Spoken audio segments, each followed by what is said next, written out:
What's up, everybody? We are back for another season and another edition of Champaign Room Hoops podcast, brought to you by the good folks at New Amendment. As part of Beyond the Big Ten Podcast Network, you can check us out on Spotify, Apple Podcasts, or anywhere you get your podcast, and on YouTube at Beyond the Big Ten. Also, make sure to follow along on all social media, Twitter, IG, and TikTok with the handle Beyond the Big Ten. Once again, I am former Illini point guard Sam Maniscalco, again joined by Illini legend and Mr. Glue Guy himself, Billy Cole at BuckWildBill33. Our other podcast partner, Brandon Paul, couldn't make it today, but will absolutely be back joining us throughout the season. So we miss you, Brandon. Shout out to BP3, still hooping overseas. Thanks for tuning in once again. Billy, what's good? How was your podcast off season, bro? It was good. It was good. A lot of golf, a lot of work, a lot of the three kids under 8 years old. So excited to be back for another season, like you said. Excited to kick this year off. It looks like we've got an amazing basketball team to talk about all year. So just in general, just a lot of excitement, getting ready for everything we've got to share with the fans this year. Yeah, exciting times in Illini land, and we'll get into that in a little bit. But there's just been so much going on summer with the transfer portal and stuff, which we've talked about. It's just college basketball is so much crazier now than it used to be. And I feel like if we go back to a little bit of a recap on how last season ended, what do you think was the biggest theme and takeaway from last year transitioning into the summer? Yeah, it's a good question. I think you hit the nail on the head with the different rules of transfers, and that stuck out to me so much because Coach Underwood, right? He's a hell of a recruiter. We talked about that a lot, and he went out and got some pretty big time transfers. He got Matt Meyer from Baylor. He got Terrence Shannon from Texas Tech. And those are A list off of the from the new rule set, right? That's if you want to go out and get somebody, that's who you go get. He did that, and I just think, we harped on it a lot last year. We talked about the puzzle pieces, how they all fit, and I think we just kept waiting for the team to gel, and they never did, right? And then, in fact, when they finally got into postseason play, we said, "Hey, this team has the talent to do whatever they want to do." And then it just kind of flopped in March. And I think, as excited as we are about this program and the direction and Coach Underwood and his staff and in general, I think the word that comes to me is disappointment, right? We watched that NCAA tournament game together, and it just never clicked for as much talent as there was. So I'm really excited to kind of transition into talking about this year's team because I think, um, not to drag on here, but they got a unique opportunity to play the number one team in the country in an exhibition game. They played Kansas in that benefit for the Maui Fire. Kansas traveled all the way to Champaign, and they actually beat the number one team in the country. Albeit it was an exhibition game, right? But those teams were playing hard. That was a realistic style game, and it took me about 5 possessions of watching that to say, "Oh, I think Brad figured out the puzzle piece thing." They just the guys that they went out and got this year, they gel so much better immediately right off the bat. They just all seem like they've got more of one common goal of winning and being efficient on offense versus I think last year we ran into a little bit of guys trying to prove themselves or get their own shots. So I'll be interested to hear your take. I think that game was super interesting. I watched that in the Eastern Illinois game, and it even even when we struggle this year, it looks a lot more cohesive and fluid. Yeah, I would agree. I thought that I didn't know what to expect for the Kansas Illinois exhibition that they put on, but that was pretty cool. Um, Yeah. I wasn't sure if it was going to be kind of like because the old closed scrimmages are you're working on things, and that was I mean guys were diving on the floor like that looked like a mid season tournament game almost. So I was Mhm. very surprised at that, but great showing uh, by the Illini, and what a way to get your new guys' feet wet and kind of get some cohesion and chemistry built with the number one team in the country. And also, the underlying story is Bill Self's, first return back to Illinois. But back to your point about last year, I thought you made one really good point at the end of last season, which will kind of parlay us into talking about this year. Was your big thing was with Brad Underwood was him to kind of control the narrative and temper expectations. We thought that he didn't do such a great job of that last year, albeit, I mean, listen, he had some big time transfers coming in, like you mentioned. So, the excitement was high, but he set the bar at the beginning of the year. I thought is like, hey, we have the type of team that can go to the Final Four and win a national championship. And I thought that from then on, he just had this pressure, this tension throughout the entire season that they were underachieving, right? Um, Mhm. so that brings us into this season, and I didn't hear a lot of that over the summer.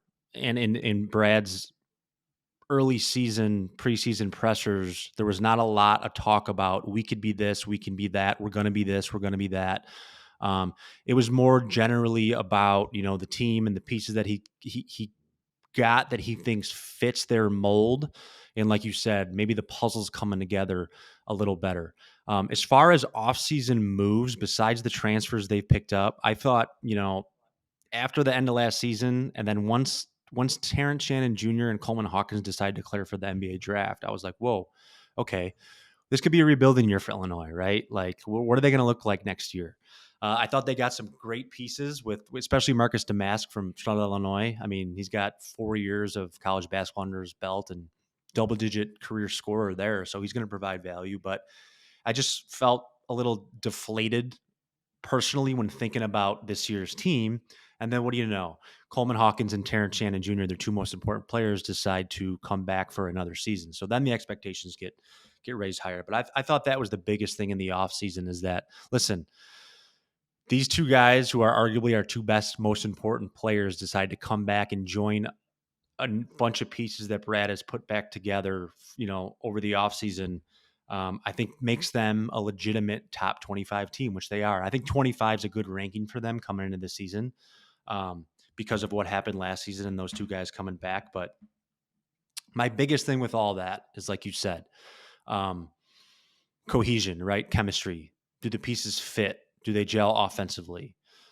Um, do we do anything different offensively than what we did last year? We went stretches and lulls of having a tough time scoring. And then the biggest X factor for me is Terrence Shannon Jr., right?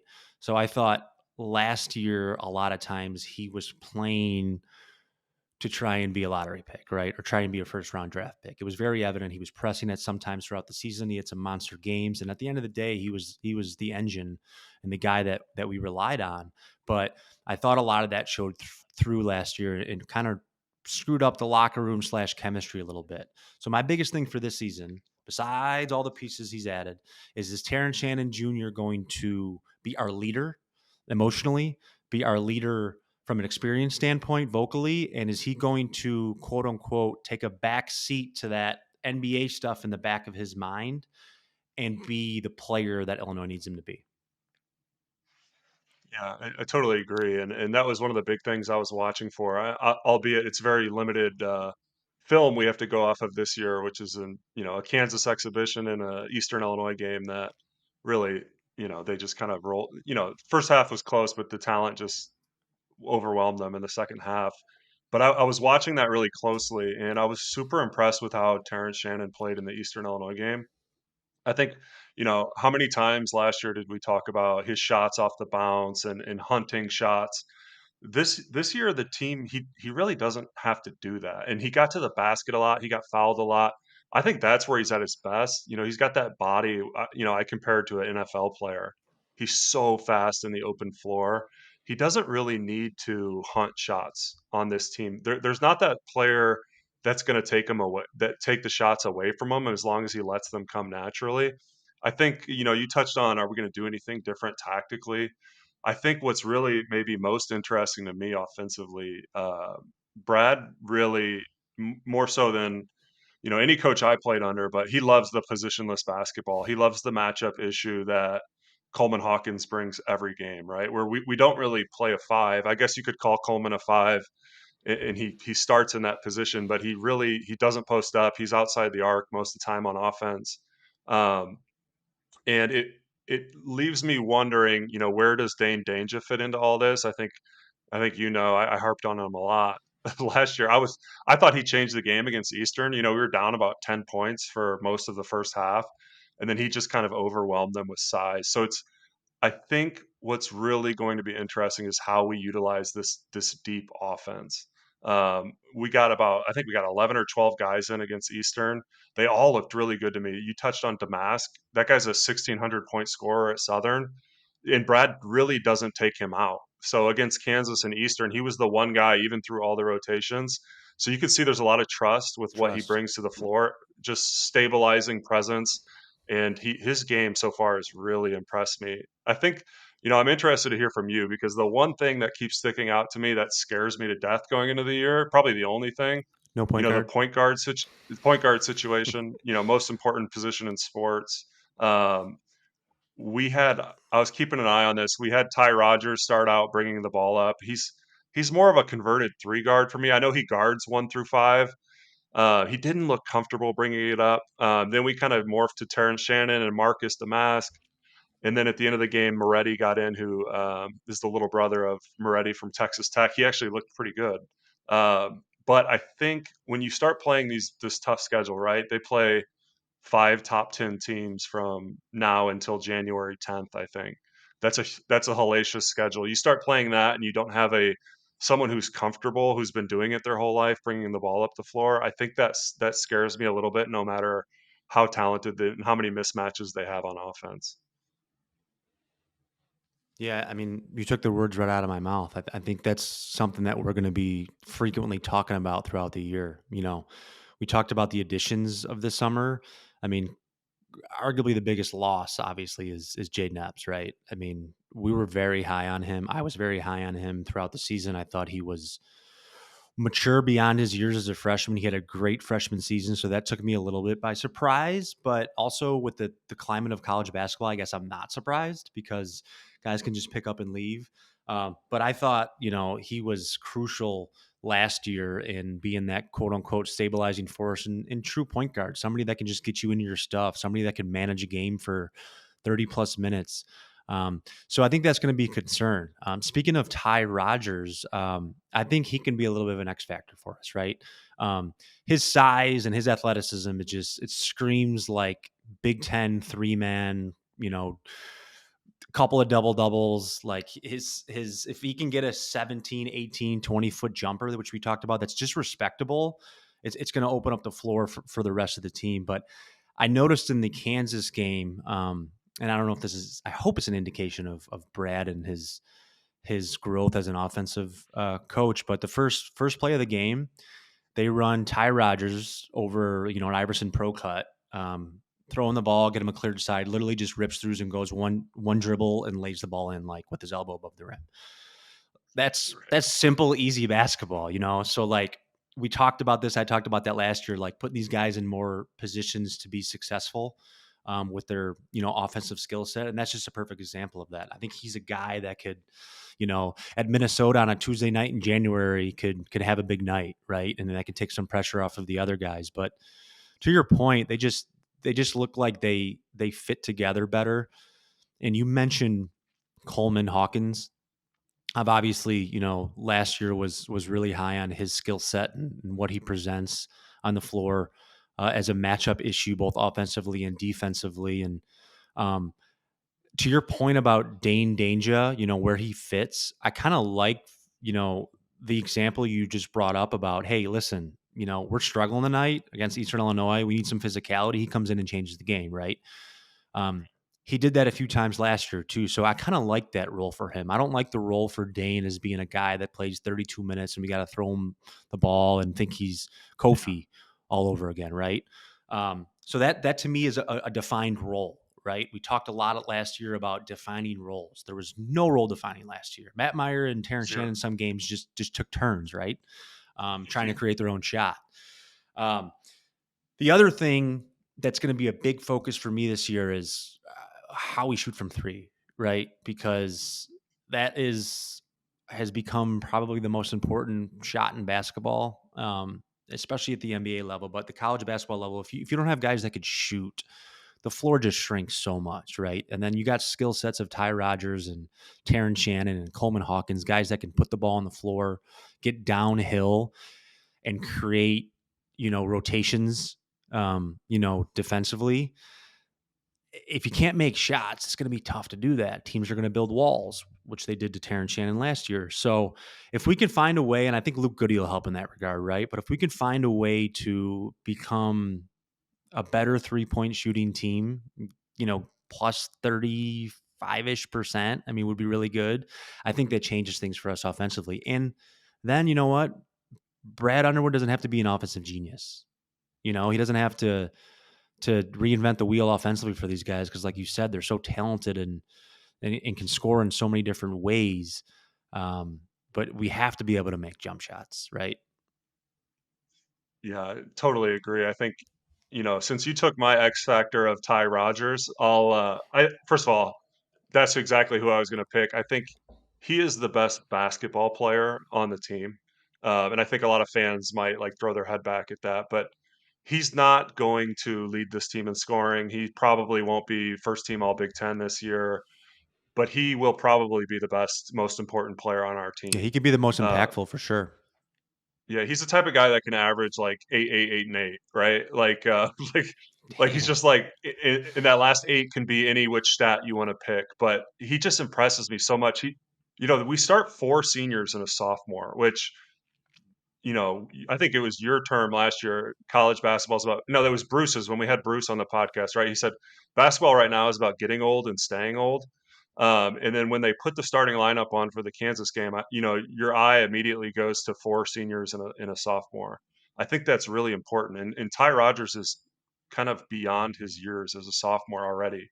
Like his game is so physical, he doesn't have that, oh, let's let him get in the weight room for another year or two body that, I came in with. Most of my freshman class, even in the classes beyond me, that was always a big thing.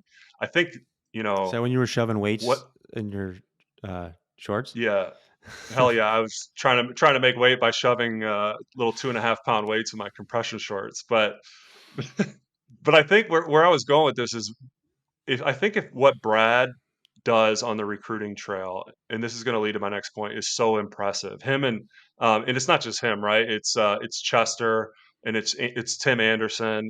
They first of all they just signed another huge class. Um, Saw that. but this Dre, I'm gonna screw up his name. I'm gonna call him DGL, but Dre Gibbs Lawhorn, right? So he's DGL from this point forward for me. But he came in, he was our leading scorer against Eastern. And, all the whispers inside the program that, the ex players are getting is this guy might be the best scorer, like pure scorer.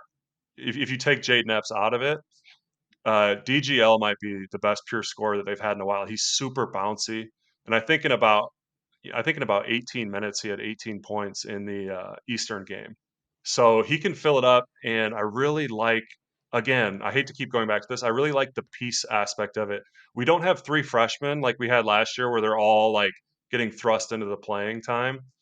We kind of have a solid base. You could see where he wants to go with the lineup already at Mm-hmm. this point in the year. And then we've got a really deep bench where, like you said, whether it's Danja or one of these freshmen or Luke Goody, who by no fault of his own missed like 3/4 of the year last year with a broken foot.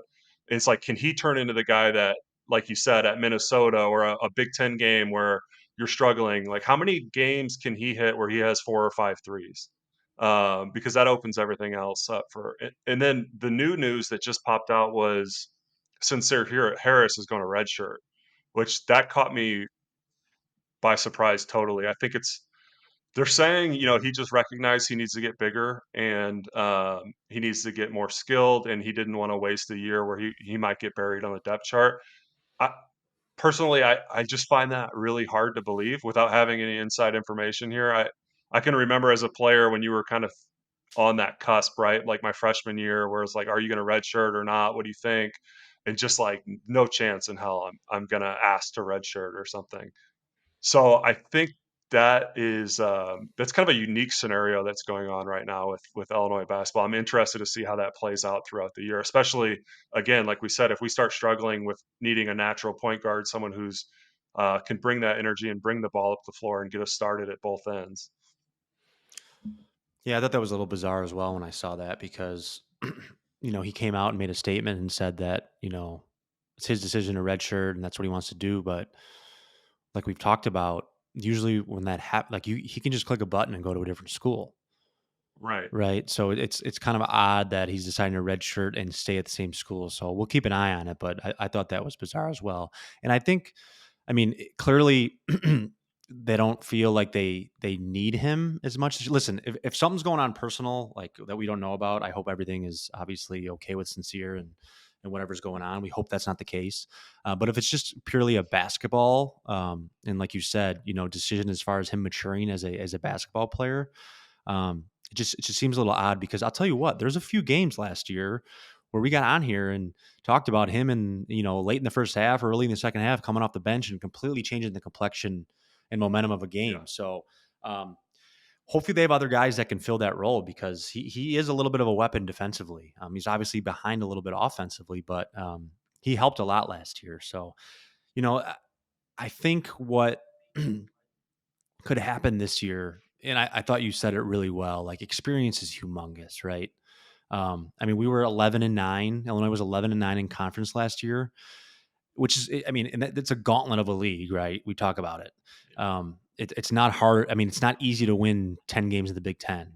Trying to win 15 or 16 and win the Big Ten championship is a feat in its own. But I think with what you mentioned about experience and having guys, like you said, four seniors and a sophomore starting, that 11-9 conference record, those Tuesday games at Penn State in January, or the Iowa game where you lose by 2 in overtime, just giving examples here.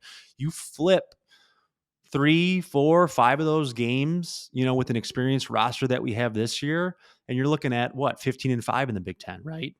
So that's how much experience matters. I really do believe that that's the kind of stuff that makes the difference between 3 and 5 wins a season, right?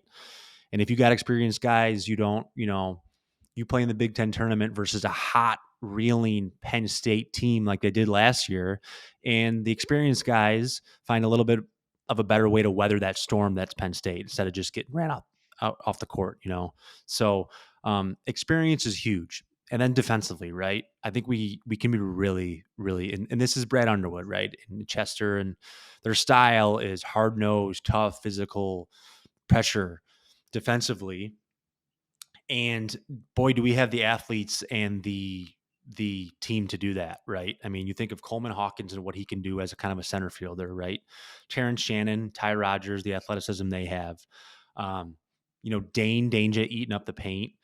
I just think that defensively, we got to find a way this year to take some of the pressure off of our half court offense with our defense, if that makes sense, right? So we got to find better ways to get easier baskets. And because in the half court game in the Big Ten, you know how it is. It's really, really, really hard to go get a bucket, right? And go run something. Everybody knows what you're running. Everybody knows where you're going.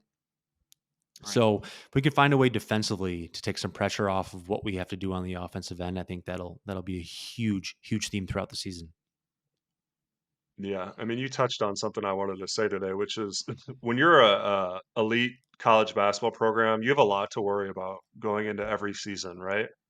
And I think what Brad brings the university, w- we never ever have to worry about not having enough talent, and we don't have to worry about not playing hard, right? Yep. That needs to be coached by a lot of other programs, and it just seems like we that's what is consistent for us every year since he's come in.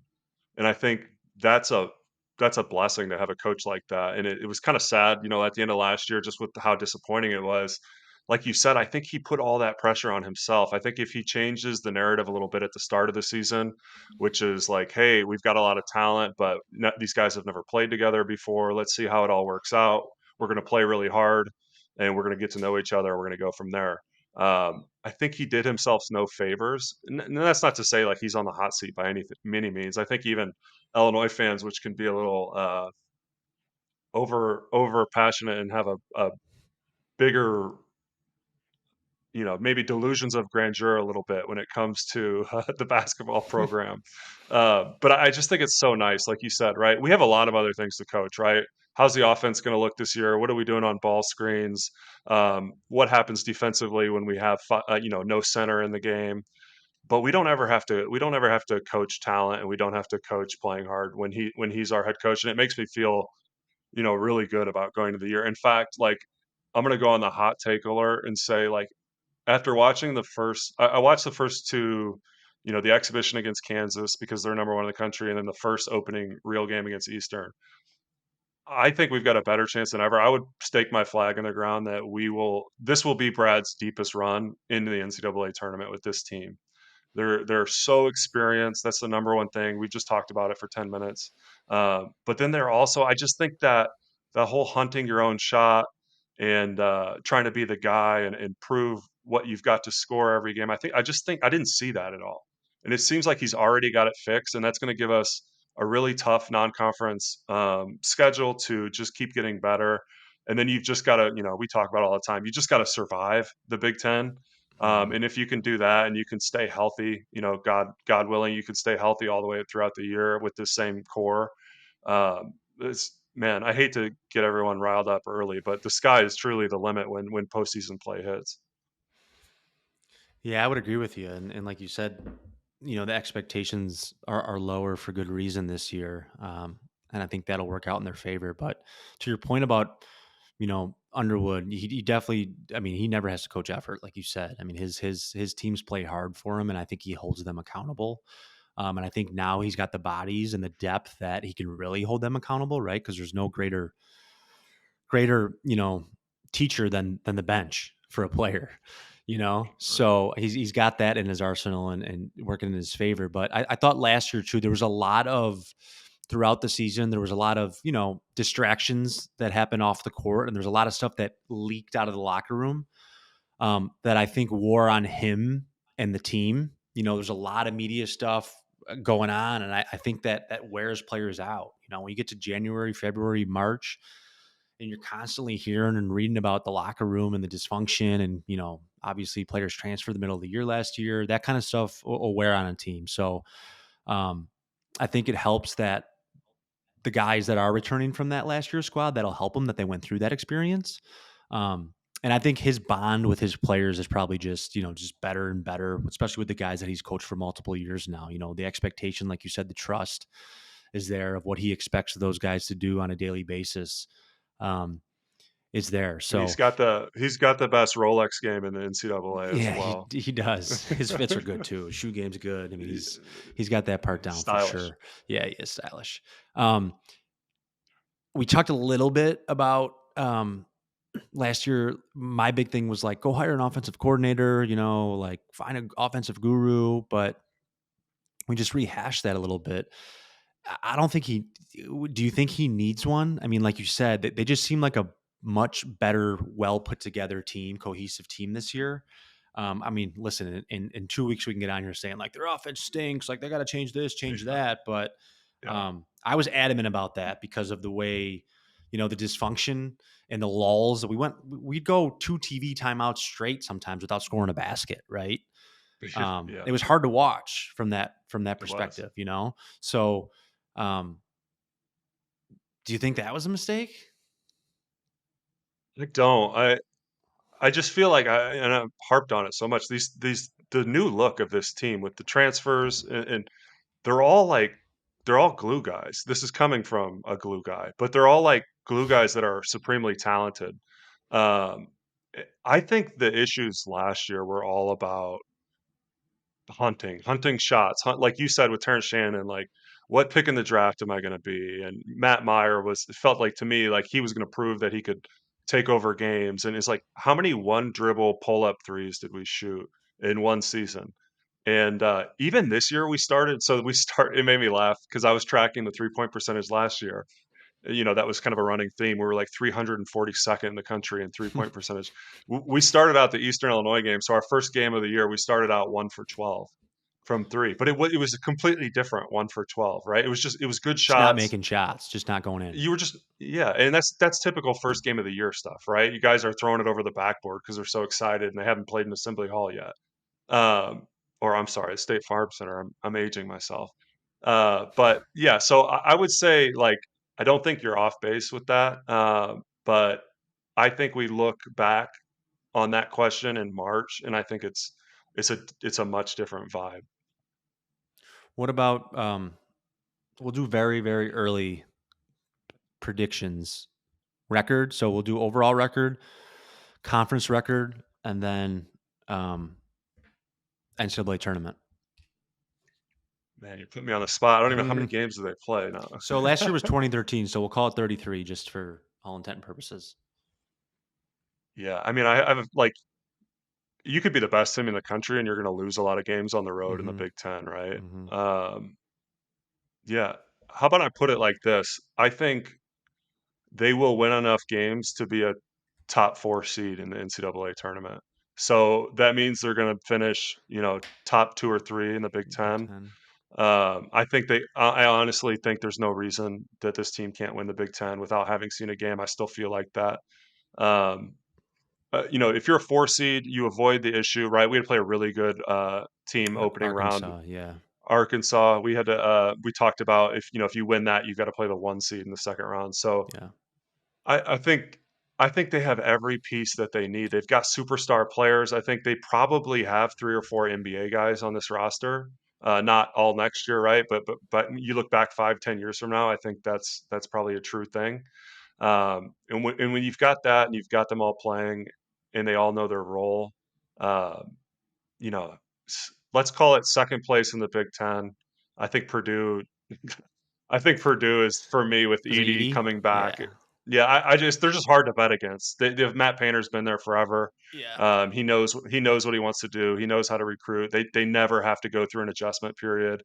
They seem to flame out a little bit in postseason play, but that's the whole Big Ten. So I'll say second in the Big Ten to Purdue as my prediction, and I'll say Sweet 16 or better as end of the year.